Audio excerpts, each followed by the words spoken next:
Merhaba arkadaşlar, kanalımıza hoş geldiniz. Bugün sizler için güzel çiftimiz Neslihan Atagül ve Burak Özçivit'ten birbirinden güzel fotolar hazırladık. Neslihan Atagül Karasevda, Yaprak Dökümü ve Fatih Harbi dizilerinde meşhur olmuşlar.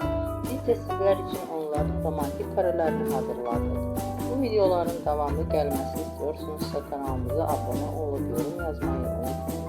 Herkese teşekkürler. Bizden